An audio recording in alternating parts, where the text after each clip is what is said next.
पर नजर डालते हैं और बात सबसे पहले महाराष्ट्र में मुख्यमंत्री को लेकर जारी सस्पेंस की करते हैं, जहां महाराष्ट्र में नए मुख्यमंत्री को लेकर सस्पेंस लगातार बरकरार है। सरकार के गठन को लेकर अब तक घोषणा नहीं हुई है, वहीं मुख्यमंत्री पद के चेहरे की घोषणा भी अब तक नहीं हुई है। चुनावी नतीजों के एक हफ्ते बाद भी अब तक ये फैसला नहीं हो पाया कि महाराष्ट्र का अगला मुख्यमंत्री कौन होगा।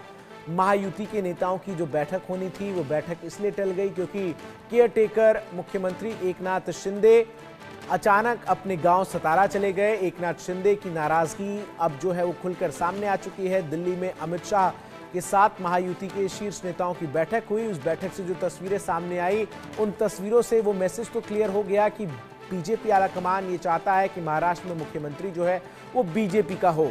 और एकनाथ शिंदे की भाव भंगिमा उस तस्वीर में इस बात को बता रही थी कि आखिर किस तरीके से वो इस बात को लेकर राजी नहीं है कि मुख्यमंत्री पद जो है वो उन्हें ना मिले। और जो सूत्र बता रहे हैं उसके मुताबिक या तो वो मुख्यमंत्री बनना चाहते हैं या फिर गृह मंत्रालय और वित्त मंत्रालय जैसे दो भारी भरकम विभाग अपने पास वो रखना चाहते हैं। लेकिन इन सबके बीच महाराष्ट्र में नए मुख्यमंत्री के नाम पर सस्पेंस बरकरार है। कल सतारा में आपको बता दें एकनाथ शिंदे पहुंचे, जहां अब आपको बता दें कि सतारा से वो मुंबई लौटेंगे। कल मुंबई में हो सकती है महायुति की बैठक। शिंदे को मिल सकता है डिप्टी सीएम का पद, एकनाथ शिंदे को साथ ही साथ गृह मंत्रालय भी मिल सकता है, सूत्र ये दावा कर रहे हैं। वहीं आपको बता दें कि वित्त मंत्रालय भी अपने पास रखना चाहते हैं शिंदे, जैसा कि मैंने आपको बताया। और सतारा जाने की ये जो शिंदे की रणनीति है, ये इसी का हिस्सा जो है वो देखा जा रहा है, समझा जा रहा है। संजय शर्मा हमारे वरिष्ठ सहयोगी तमाम अपडेट्स के साथ मुंबई से इस वक्त हमारे साथ जुड़ गए। संजय जी, ये समझाइए कि आखिर क्यों अचानक से एकनाथ शिंदे सतारा जाते हैं? क्यों एकनाथ शिंदे अब ये कह रहे हैं कि पहले बीजेपी पार्लियामेंट्री बोर्ड की बैठक हो जाए, बीजेपी अपने विधायक दल का नेता चुन ले? और एक सवाल ये भी बरकरार है कि आखिर बीजेपी विधायक दल की बैठक क्यों नहीं कर रही है? क्या वो चाह रही है कि पहले एकनाथ शिंदे मान जाएं, उसके बाद वो विधायक दल का बैठक करे? देखिए, बीजेपी के पास से भले ही नंबर 132 के करीब आ चुके हैं, बहुमत से बीजेपी कुछ ही नंबर कम रह गई है, लेकिन उसके बावजूद भी बीजेपी किसी भी तरीके से एकनाथ शिंदे को इग्नोर नहीं कर सकती, क्योंकि जिस तरह से एकनाथ शिंदे की बड़ी भूमिका रही है, सबसे बड़े मराठा चेहरा रहे हैं, शिवसेना तोड़ के बीजेपी के साथ आए थे, लाडली बहन योजना जिसके कारण आज महायुति को सबसे बड़ा बहुमत मिला है, उसका एक बड़ा कारण माना जाता है। तो एकनाथ शिंदे को बीजेपी इग्नोर नहीं कर सकती। जहां तक सीएम की कुर्सी की बात थी तो बीजेपी के पास रहेगी, इस बात पर एकनाथ शिंदे मान चुके थे। लेकिन इसके बाद जब मंत्रालयों का बंटवारा शुरू हुआ, विभागों का बंटवारा शुरू हुआ, तो उस पर एकनाथ शिंदे कहीं ना कहीं अड़ गए। गृह मंत्रालय, वित्त मंत्रालय जैसे बड़े विभाग उनको चाहिए। साथ ही साथ वो ये भी चाहते हैं कि एक तरह से संयोजक का पद जो है महायुति का, वो उनके पास में रहे। तो अपनी कंडीशन पर, अपनी शर्तों पर एकनाथ शिंदे काम करना चाहते हैं।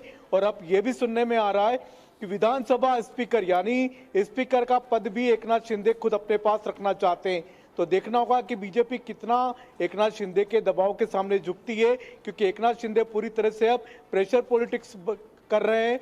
सतारा चले गए, अपनी बीमारी का बहाना बना करके चले गए, और कल वो मुंबई लौटने वाले। तो कल भी देखना होगा कि क्या महायुति के तीनों नेताओं की बैठक मुंबई में होती है या फिर एकनाथ शिंदे दिल्ली जाना चाहते हैं, प्रधानमंत्री मोदी से बात करना चाहते हैं, अमित शाह से बात करना चाहते हैं। लेकिन ये भी कहा जा रहा है कि कल केंद्रीय गृह मंत्री अमित शाह खुद एकनाथ शिंदे से बात करेंगे, क्योंकि जितनी देरी हो रही है सरकार के गठन को लेकर के, उतनी ज्यादा नाराजगी लोगों में भी फैल रही है। संजय जी, जब एकनाथ शिंदे दिल्ली आए थे, उन्होंने गृह मंत्री से मुलाकात की थी, तो उस मुलाकात के बाद जो जानकारी सामने आई, आप ही ने इंडिया न्यूज के तमाम दर्शकों को ये जानकारी दी थी कि ये तय हो चुका है कि मुख्यमंत्री देवेंद्र फडणवीस होंगे।